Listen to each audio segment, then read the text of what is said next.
Hey, what's up, guys? I think it's time for something that's a little bit different here. So we're going to go on another one of our little chases after a very specific player, which you know from reading the blog I like to do.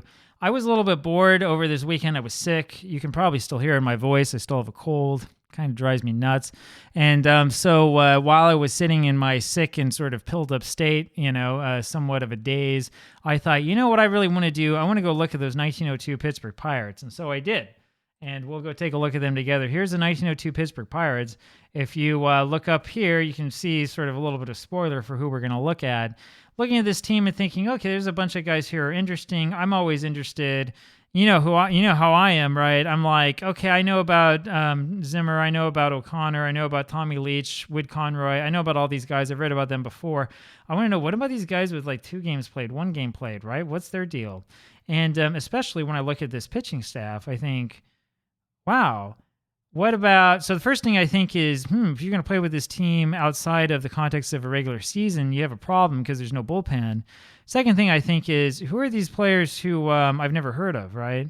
So I know about Chesbro, Phillippe, I know about Tannehill, Sam Lever, Ed Doheny, maybe not quite as much, but it's a name I'm somewhat familiar with. Don't know anything about Warren McLaughlin. Ed Poole and Harvey Cushman, who are they? And then Harvey Cushman, of course, at an ERA of 7.36. Now, we know who Honus Wagner is, right? I mean, I don't know. Maybe we can look later at the 1 game that Honus Wagner pitched in 1902, and learn trivia about it. Now, instead today, we're going to learn about Harvey Cushman. So here's Harvey Cushman's Baseball Reference bullpen biography, where we learn about him being the second major leaguer to come out of the University of Maine. He went 0 for 4 for the Pirates in 1902. And he was the only pitcher with the losing record on the team.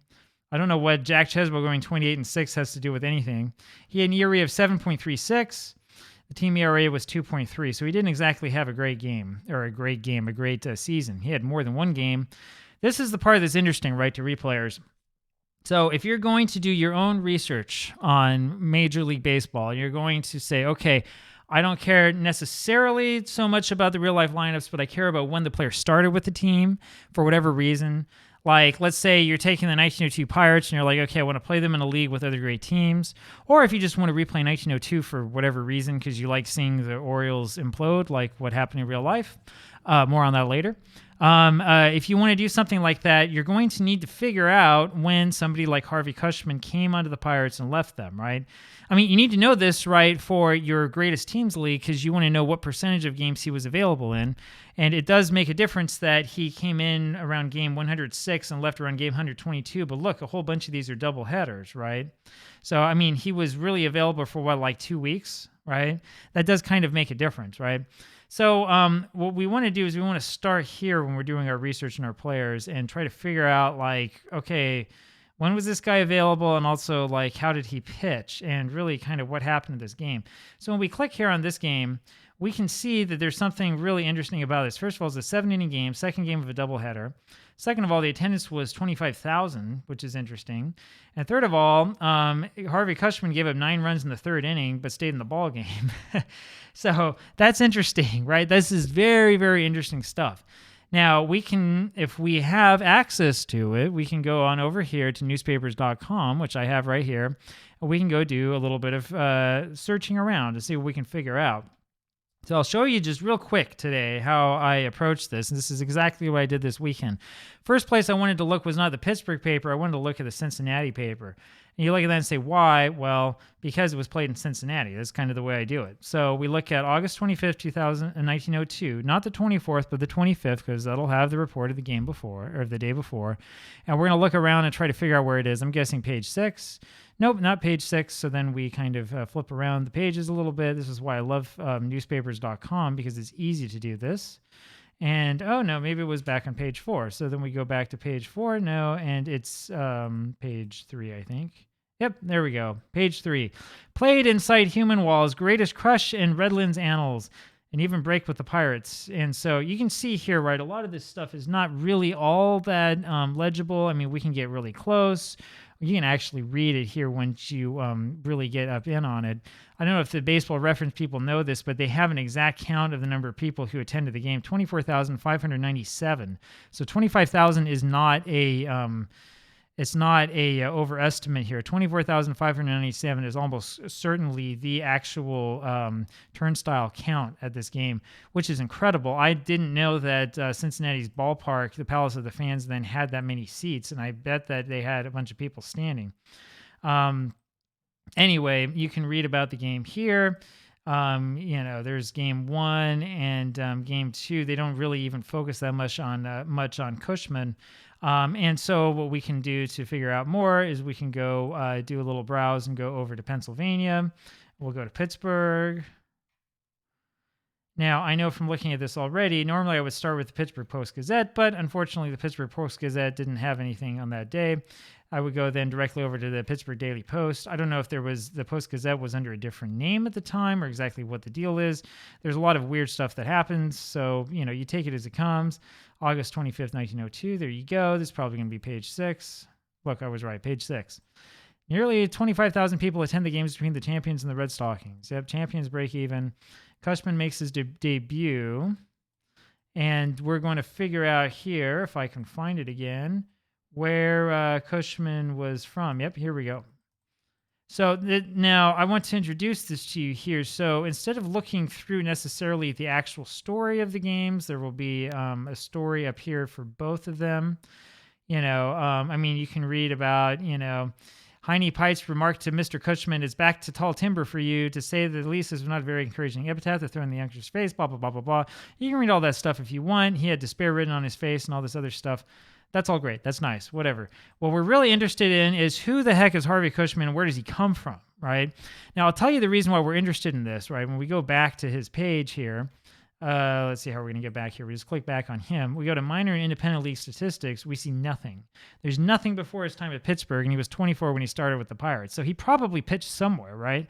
He goes to the minor leagues afterwards, right? And there's nothing in here about this at all. There's just this little information. As far as baseball world is concerned, he only pitched 4 games in his life, and then he disappeared before and afterwards, and nobody knows anything about him other than his death in Pennsylvania, right? Well, we know where he's from here, because we see that he was from Millvale. I don't even know where Millvale, Pennsylvania is. And it turns out, as we look through this, that Cushman was probably an amateur pitcher, right? He played his first game in major leagues in front of what was probably at the time the largest crowd that ever attended a game in Major League Baseball history. I don't know. Maybe, this is before the 1908 game. 25,000 is an incredible crowd for this, right? That's insane. So we can go over and do a search, and you can see I've done a whole bunch of searches for him here to try to find out more about him, right? You're not going to find too much information here until you look like over in Maine. Let's do a little search here for something like this. We're going to look in 1902. We're going to look in Pennsylvania and see if we can find out any more information. And unfortunately, we can't find much more. Actually, we can't find very much at all.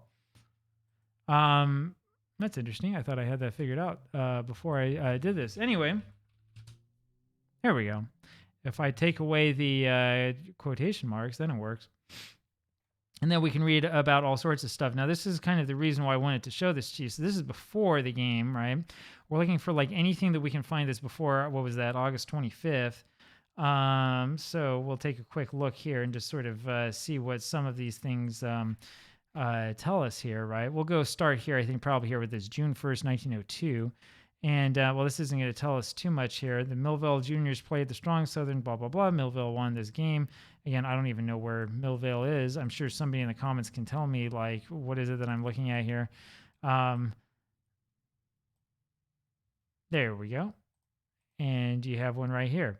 Gameplay by amateurs. Millvale's team of experienced players won game from the Clippers. So they were playing against, I have no idea who the Clippers are. But Millvale was an amateur team, and Cushman was their star pitcher. He struck out 11. You can see why the Pirates went for him, right? This sounds like, some of the other famous, sort of young players you'd run into. Let's see if we can find something else here. Yeah, defeat for Dravelsburg. I have no idea where this is. Outbatted in a good game at Millvale. Pitcher Cushman steady.